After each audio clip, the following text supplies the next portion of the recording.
All right, any questions on the purple sheet? From yesterday? Michael, Number 9. one from moon? Yeah. Okay. Now, you got to understand the challenges that Kepler felt.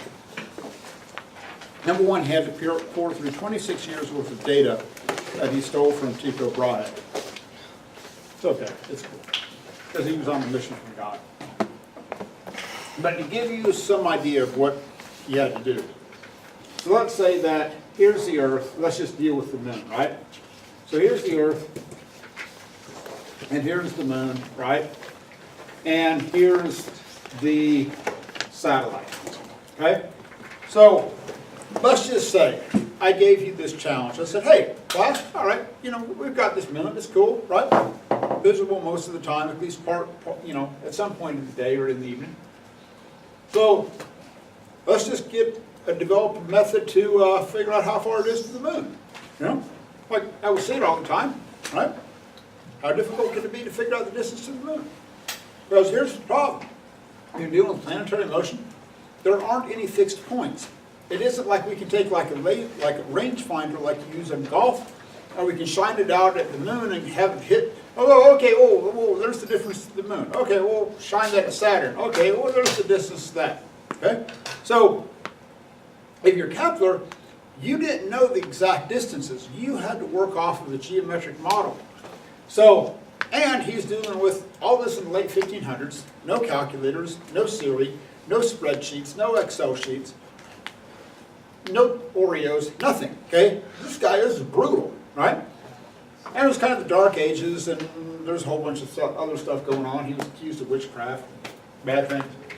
So he was trying to make his life as simple as he possibly could. How much? Yay? It's not critical. Yes, I just got to find it. Is that as well? Huh? It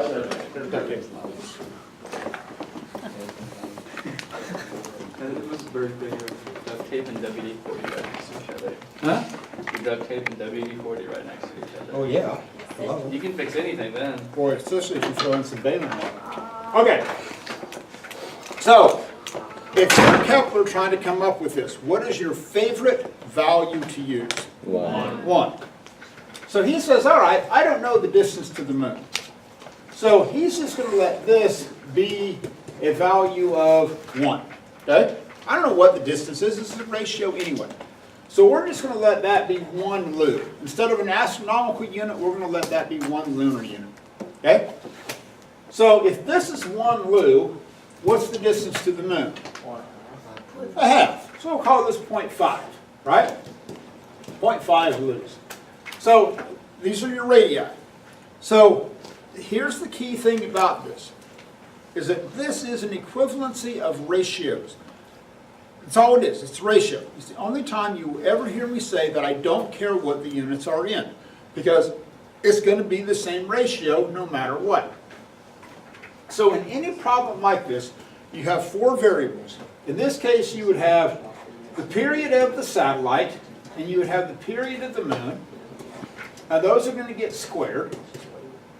And that's going to equal, because these two values have to be equal, that's going to equal the radius of the satellite cubed and the radius of the moon cubed. Okay? Squared, squared, cubed, cubed. Okay? So when in doubt, lay out all 4 variables. Say, okay, I've got 4 variables. I got the period of a satellite, I got the period of the moon, I got the radius of the satellite, I've got the radius of the moon. Now, these 2 values you know. Oh, okay, we let that be 1, we let the radius of the satellite be 0.5. If you wanted to, if you don't like decimals, you could let the radius of the satellite be 1, but then the radius of the moon would be 2. Okay? You could let this be 40 and let that be 80. I don't care. Okay? One just has to be double the other one. Okay? It doesn't make any difference because it's the same ratio. Now, But the problem is, you don't know the actual period of the moon. So what are you going to let the period of the moon be? 1. 1. So let the period of the moon be like 1 lunar year. Okay, whatever you want to call it. Okay? 1 lunar year. And that's how we're defining a year on Earth. A year on Earth is the amount of time it takes for us to go once around our star.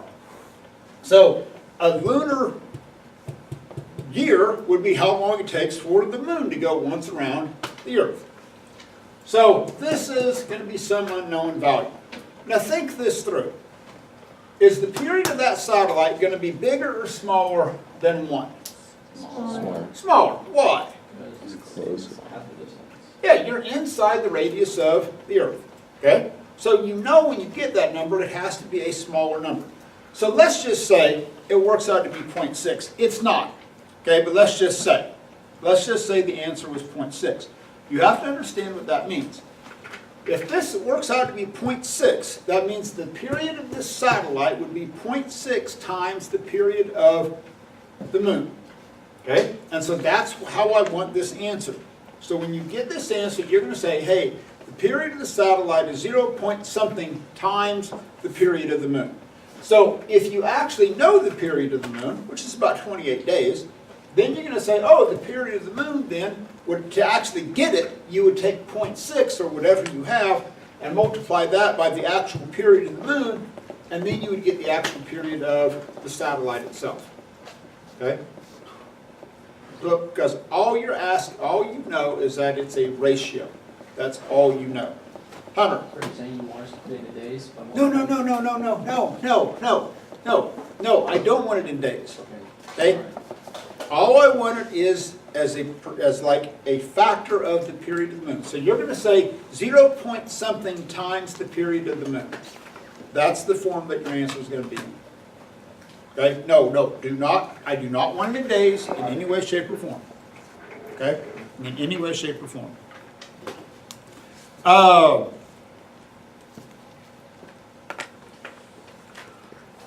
Anything else? Your answer to number 8 should be something around your age. That's an ish, but it should be something around your age. We're cool? Going once, twice, so get those answers in. Okay, so here's what we've got. So the other just handed out validation of Kepler's laws. We're pretty much going to kind of work through this thing together to see if observations of Mercury validate these laws. Now, it's tough to get you to really understand like the difficulty of what Kepler went through. So you guys are used to kind of thinking, oh, science is always knowing everything. You can ask your phone, hey Siri, what's the orbital period of Mercury? And boom, here you go. But if you look at the complexities of what Kepler had to go through, even to try and figure out something relatively simple, like, for example, the orbital period of Mars. We're going to deal with Mercury. But, here's the problem. Like, here's the Earth, here's the, here's our sun, here's the Earth, here's Mars. Well, here's Mars in its orbit, right? You got this, it's not a big deal. We can look out at Earth and we can find it. Well, about 1.88 years later, Mars is going to come back to this point. Well and good. But the problem is that Earth is going to be at a completely different point. So the perspective is going to change. So it would be like, I'm looking at, I don't know, Garrett, okay? So right now, I'm going to use the back of the room as like a reference point.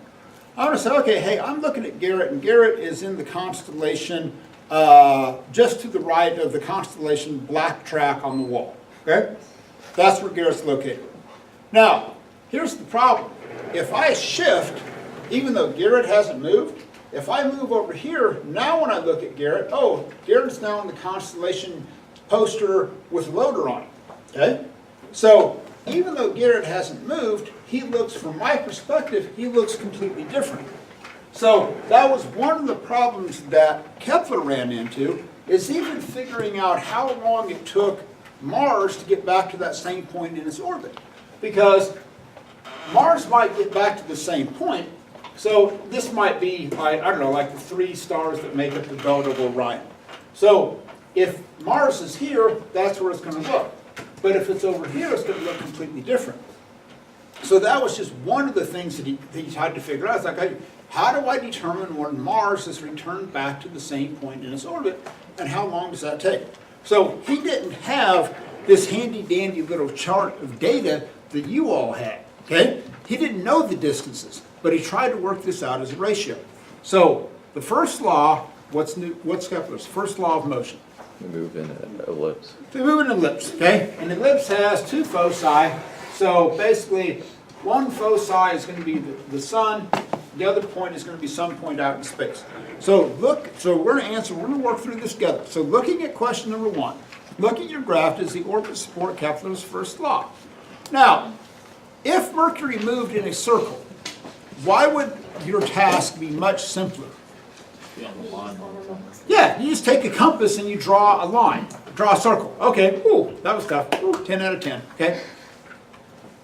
Moves in an ellipse, okay? So there's your answer to question number 1. Don't make it difficult. Yes, it does, because Mercury appears to move in an ellipse. That's all you have to say.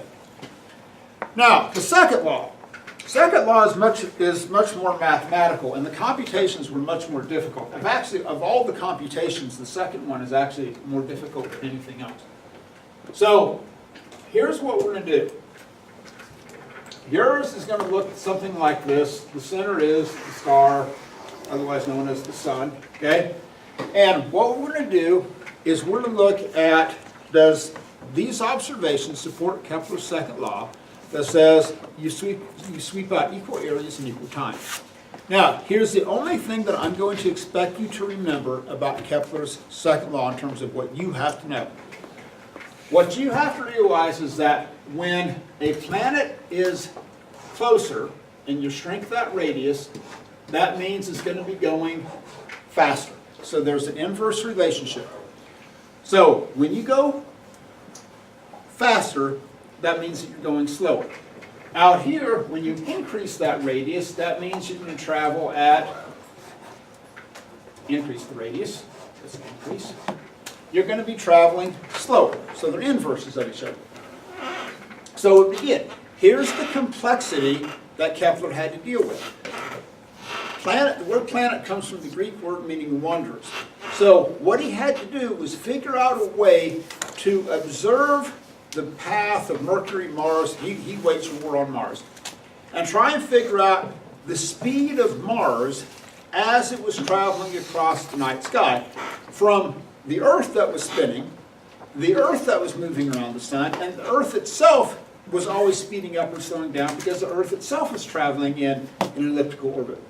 So he had a tremendous amount of things working against him, but he still found the solution because he said, hey, you know, I'm on a mission from God, this is what I have to do.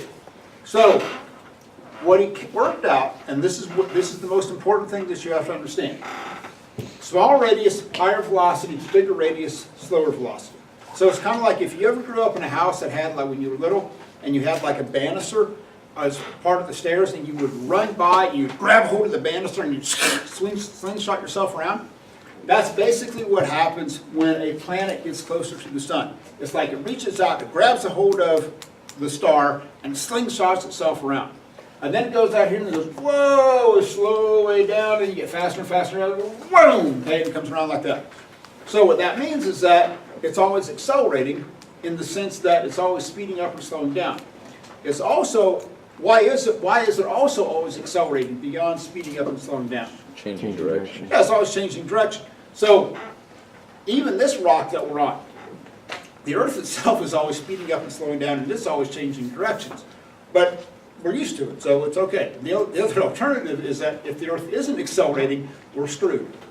Because then we're going off in a straight line tangent and bad things are going to happen.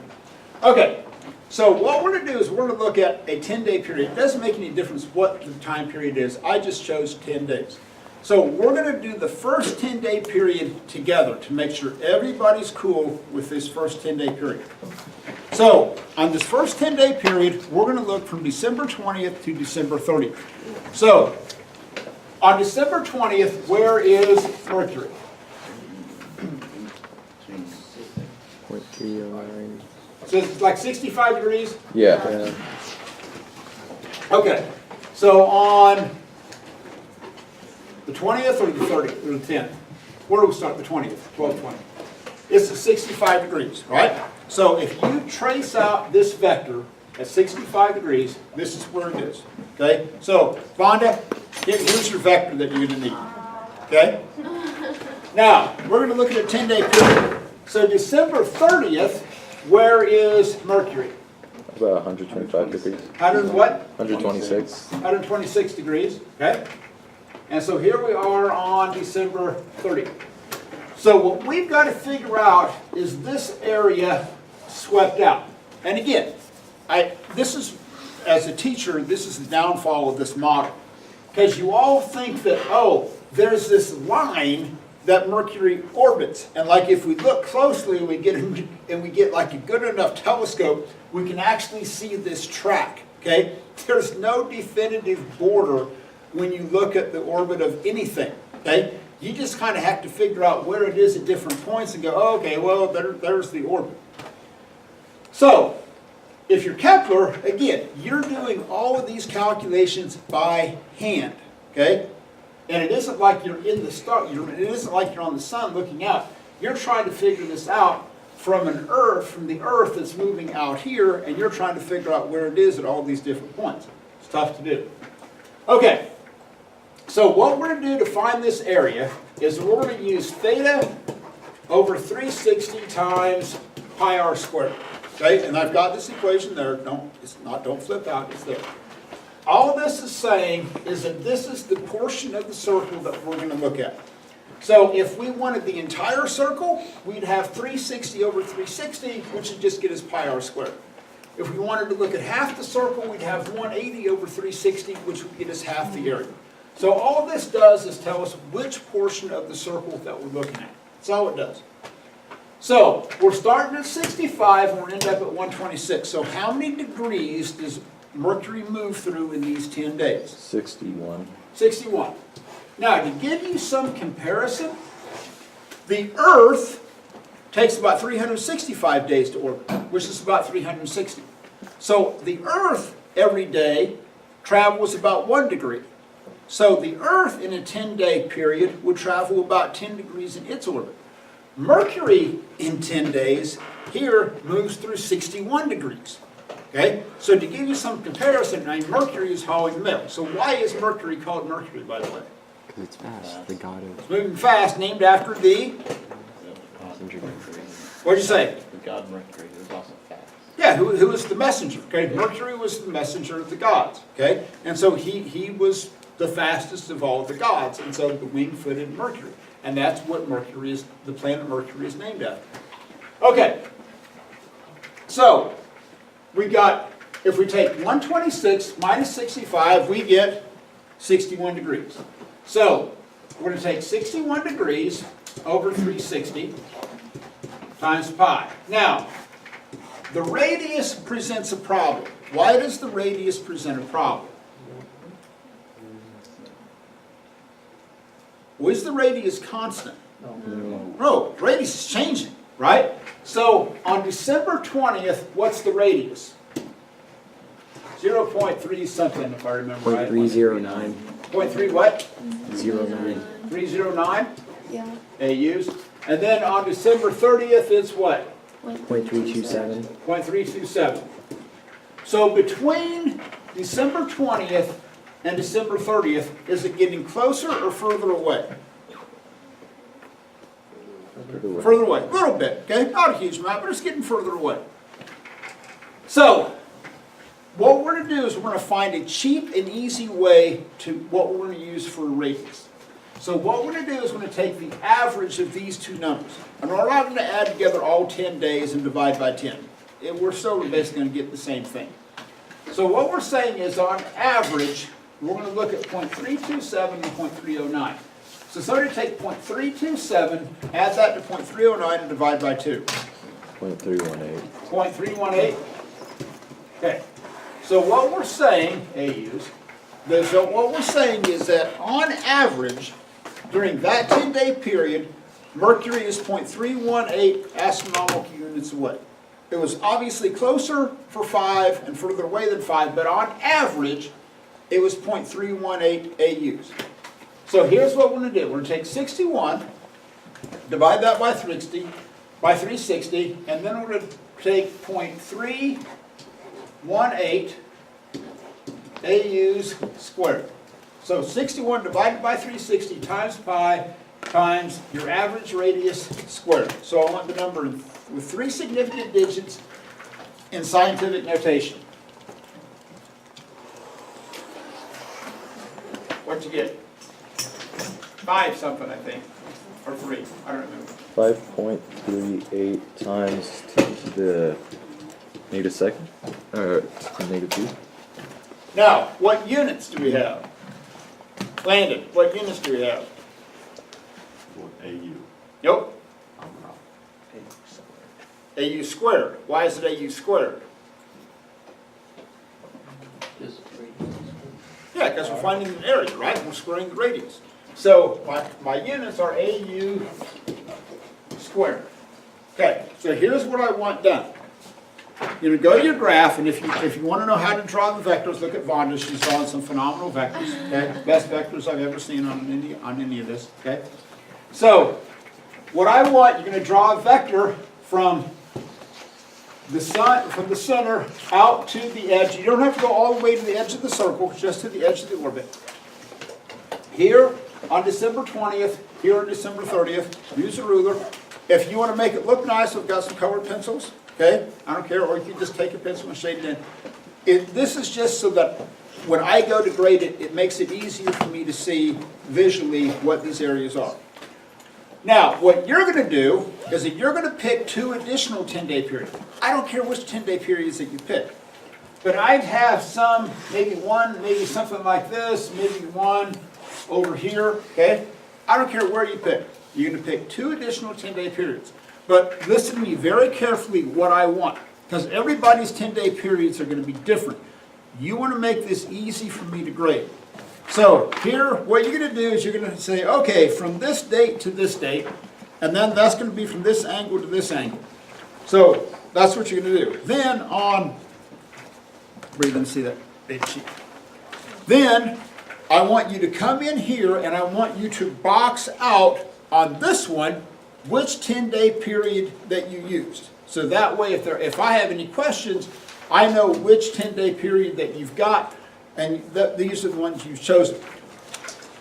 What you don't want to do is pick a 10-day period that goes through 0 degrees, because you can do it, but you have to be careful about how you do the degrees.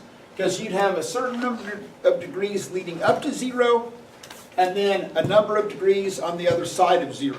So if it goes through 0, that's cool. You just have to be careful about how you handle the angle that it sweeps out. Okay, that's the only caveat. So when you get done, basically you're going to have 3 shaded regions.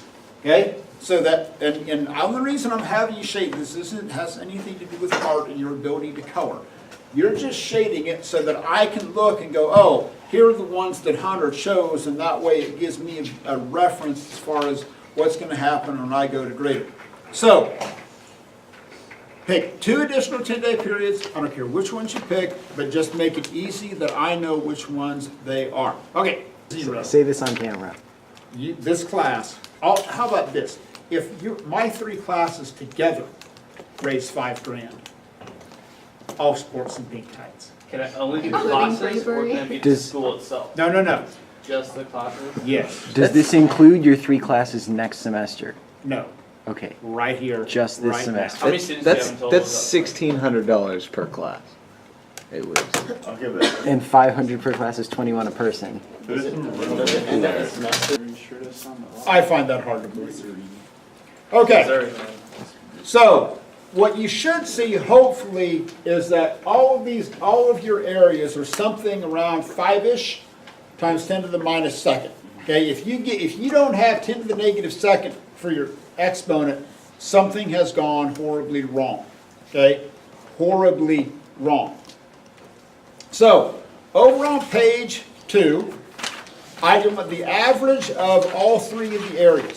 I know you all can add three numbers together and divide by 3. You don't have to write that down, okay? I know you all can find the average of 3 numbers, okay? I have faith in you. You can pull that off. Now, but here's what I do want in terms of the experimental error. So basically, we're going to look at our experimental error in somewhat, for those of you that have taken stats, somewhat like a standard deviation, but really not a standard deviation. So basically, what we're going to do is we're going to let the average be the accepted value. So we're going to look at how far off our values are from the accepted, from the average. So X bar, if you ever take stats, X bar stands for the average. So this is going to be the average, which is going to be your answer to number 8. Okay? So you're going to add together the 3, divide by 3, boom, there's your average. And that's going to be different for everybody. So then you're going to subtract, like for example, that first area that we all did together was what, 5.38 times 10 to the minus second. And then we're going to divide that by the average again, and then multiply that by 100. Okay? So what's going to, this, for trial 1, this step is going to be the same, but you're going to be using your own average. So then on the other ones, the only thing that you're going to change from this, from trial 2 is that you're going to have the same average, but then you're going to use that area from trial 2. And then on the third one, then you're going to use that area from trial 3. So again, everybody's averages, everybody's areas are different. So I don't have an answer key. So the only thing I can judge if you did it right is if you show me these calculations. So that's why I've left all that area off to the left there. So you take your average minus trial 1 divided by the average times 100. Then your average minus trial 2, area 3, those 3 calculations. Okay. I'm going. Huh? I just started it. So you got answer number 10, do your results validates Kepler's second law. So in other words, if your experimental errors are probably like 3 to 5%, hey, you're okay. Now if you have experimental errors of like 20 or 25%, probably not so much. But hopefully you should see that those errors are pretty small numbers. Now, we're going to work number 11 together so that everybody has the same number. So in number 11, somebody look through, I want the absolute smallest radius and the absolute largest radius. So out of all that data, what's the smallest radius? 0.307. Okay? And then what's the largest one? 0.4 something. 0.467. 0.467? Oh, and that's Okay. going to be 360 over 360. So add those two numbers and divide that by 2.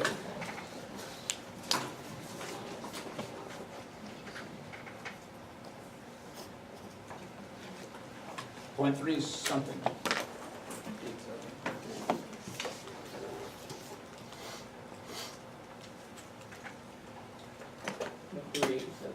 Point what? 0.387. 0.387?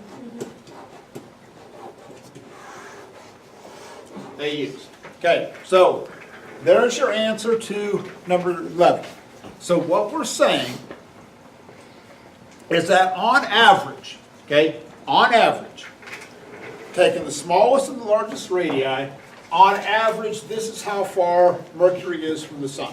Okay? On average, that's how far it is. Now, on number 12, we're going to use Kepler's third law. So what we're going to do on number 12 is this. We've got 4 variables. We've got the period of Mercury squared, and the period of the Earth squared, and that's going to equal the radius of Mercury cubed and the radius of Earth cubed. Now, it doesn't make any difference which one you put on top. If you want Earth to be on top and Mercury down below, fine. Okay? It doesn't matter because of the fact that it's just a ratio. I don't care. Now, you have 4 variables. Now, I tell you, on this one, because we're going to be dealing with days, we're going to let the period of the Earth be 365 days. We just found the radius of Mercury, that's 0.387 AUs, so we got this number. So what are we going to let the orbital radius of the Earth be? 1. 1. So I've got this number, this number, this number. The only thing I don't know is the orbital period of Mercury. So this is going to be work out to be days because the Earth is in days. So whenever you have a situation with Kepler's third law, when in doubt, lay out all four variables, and then cross, multiply, and divide. So find the period of Mercury and stop when you get down with number 12. So mathematics. So here's the next things that we need to get done. So when you get down to number 13, and your answer to number 12 should be around 90, a little bit less than 90. So that's our theoretical value of the orbital period of Mercury as it goes around the sun. Okay? That's our theoretical value. Now we're going to see if that actually matches up with that time period. So you're going to go to October, or figure out where Mercury is on October 1st.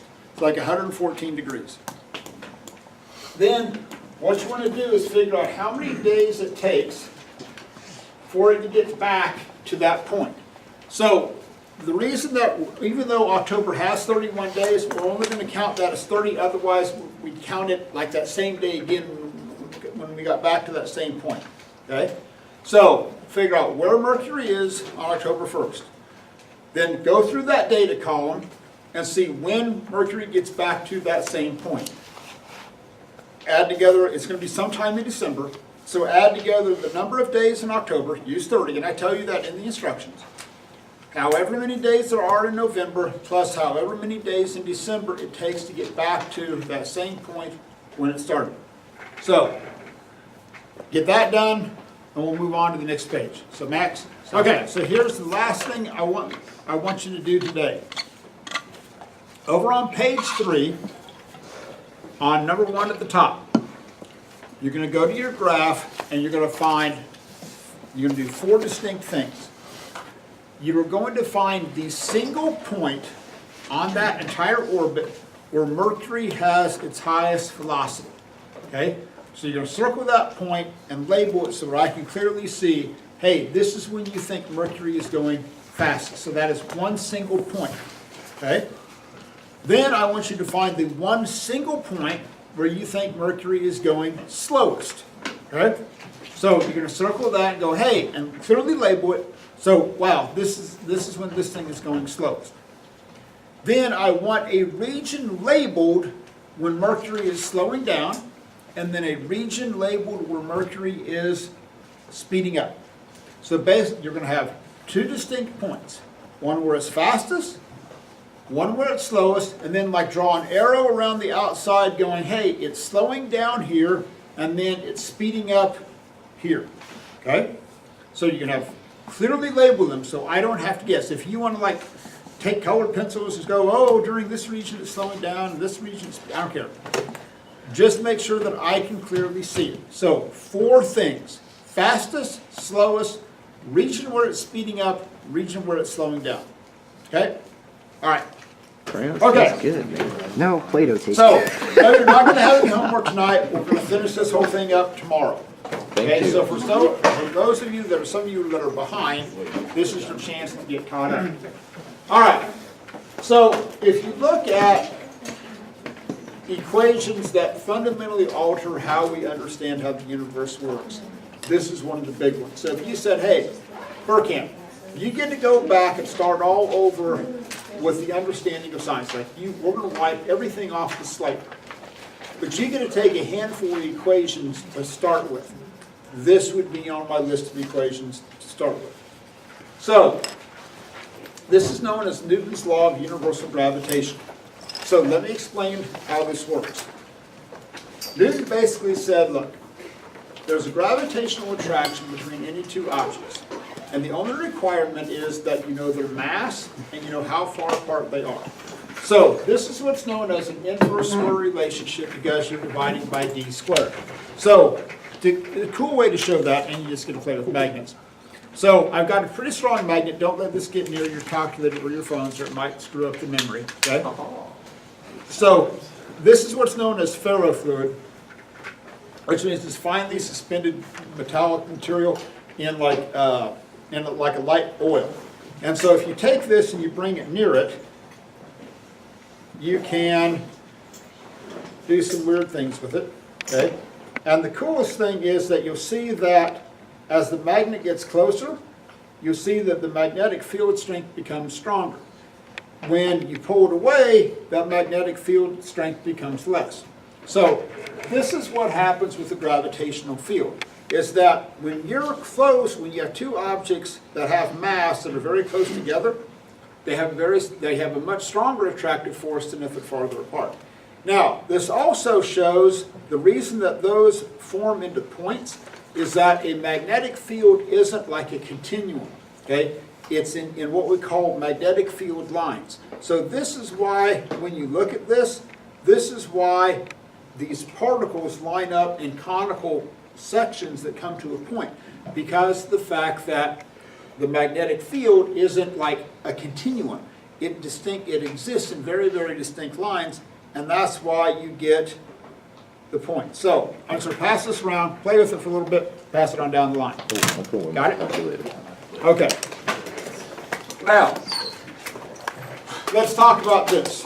So this big G, notice that this is a universal gravitational constant.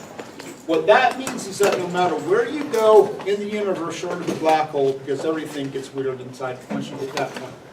But whether you're on the moon, whether you're here, whether you're on Jupiter, doesn't make any difference. This universal value of big G here is the same no matter where we go. Okay? It does not alter. This is why this is big G. Now, little g, gravitational acceleration, changes depending upon where you are, even within the Earth itself. And you see this tomorrow, that if you climb to the top of Mount Everest, because you're further away from the center of the Earth, little g on Mount Everest is actually a little bit less than it is right here in Kansas, because you're farther from the center of the Earth. But this number, 6.67 times 10 to the minus 11, and it has some weird units on it. It's newtons meters squared over kilograms squared. You're like, whoa, that's some jacked up stuff. But you'll see why it works in just a second. Then you've got two masses, mass 1, mass 2, and then the distance between those two. So here's the significance of this equation. That no matter where you are in the universe, as long as there is some other mass, you are going to be in a gravitational field. So the only way that you can be in absolute zero gravity, this is the ultimate freshman mindset, that you are the only thing that exists in the universe. Okay? That is the only way you can technically be in zero gravity. Otherwise, you're going to be gravitationally attracted to anything else in the universe. So this is kind of this great connector that gravity is. So obviously, you all are attracted to this big rock that we're on. Okay? That's kind of cool. If it wasn't, we wouldn't be here. And you're also gravitationally attracted to the moon. You're attracted to the sun. You're attracted to Jupiter, Mars. You are gravitationally attracted to the most distant electron in the most distant galaxy in our universe. Okay? You are there is a gravitational attraction that you can calculate. Now, realistically, they're going to be pretty small. Okay? It isn't like, oh, there's a full moon, everybody hold down, because otherwise you're going to get pulled off the Earth, because the gravitational attraction to the moon is stronger than it is to the Earth, and everybody's going to start to levitate, and that would be really, really weird. Okay. But here's the point. You can never be in zero gravity because you're gravitationally attracted to everything else in the universe. Now, so you got mass 1, mass 2. Both of them in kilograms, and then this is the distance between them. Notice that this value is going to get squared. So what that means is that because this value is squared, if you make any alterations to the distance, that makes a huge difference in terms of the amount of force. So this is inversely proportional to d squared, just like that magnet and the ferrofluid that I'm passing around. When that magnet gets closer, it's a stronger attraction. When it gets further away, it's a weaker attraction, and that's what's happening. So let's look at a simple example. So let's say that here is Landon, and let's say that he's got a mass of 100 kilograms, Okay, that'll make the math easy. And he's about 5 meters away from that fire extinguisher on the other side of the wall. So here's Landon, here is the fire extinguisher, and let's say that that has a mass of, I don't know, 10 kilograms, okay? And let's say that they are about 5 meters apart, which is about how far apart they are, okay? So right now, I know there's an attraction between Landon and that fire extinguisher. Okay? They both have mass, and we know how far apart they are. Now, do you think this is going to be a very big number? No. Okay? In the middle of the lecture, I'm not going to worry about that fire extinguisher beginning to fall towards Landon. Okay? I'm worried about a lot of things that isn't on the list. If that happens, there are other issues. So, to do this, we're going to take 6.67 times 10 to the minus 11 newton meters squared over kilograms squared times 100 kilograms times 10 kilograms, and then we're going to divide that by 5 meters squared. Now, let's talk about this number. We are going to use this number a lot. Your calculators have the capacity to store variables, and so you don't have to punch them in every time. I would store this number. It's on the top left corner of your big dog equation sheet. Eventually we're going to store the mass of the Earth and the radius of the Earth. So there's usually like a store button on your calculator. I would store this number as big G. But when you do this, don't type in times 10. It's going to screw up your order of operations eventually. I'd go 6.67 and then hit that EE key or EXP button, and then punch in 10 to the negative 11. You can store it as G. I don't care what you store it as. Okay? You don't have to do that, but it's going to make life simpler if you do. So here's why this has the jacked up units that it does. Notice that I've got kilograms times kilograms. That's going to cancel out the kilograms squared. Then I'm going to square meters down here. That's going to cancel out the meters squared. I end up with units of newtons. Okay, so this is why it has such a jacked up set of units. So, for those of you that have your calculator out, basically you take take 6.67 times 200 and let me know what you get. So it's this number times 100 times 10 divided by 25.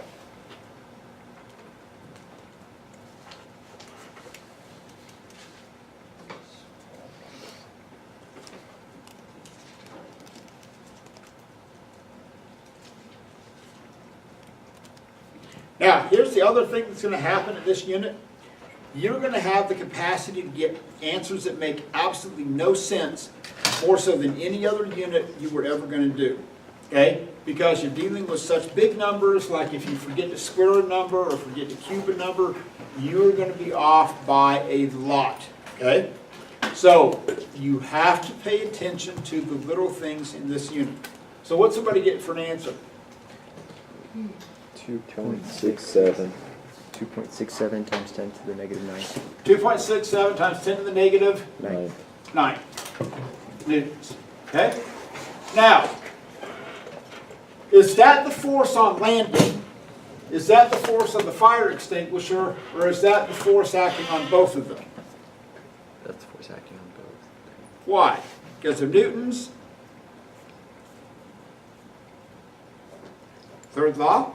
Okay, that says for every force or every action there is a reaction. So everybody tends to say, oh, it's just the fire extinguisher being pulled. Landon's also being pulled towards the fire extinguisher. Okay, so some of you have seen the tweet that I came up with the other night, which I'm rather proud of. It basically said, for every action, because it now says, oh, I felt that, and so I said, you know, Newton's third law, for every action there's an opposite reaction, and I said, I felt that. But then I said, so did Isaac Newton, and then put like hashtag Newton's third law. So, I thought it was rather clever. So I force the Earth to follow its path.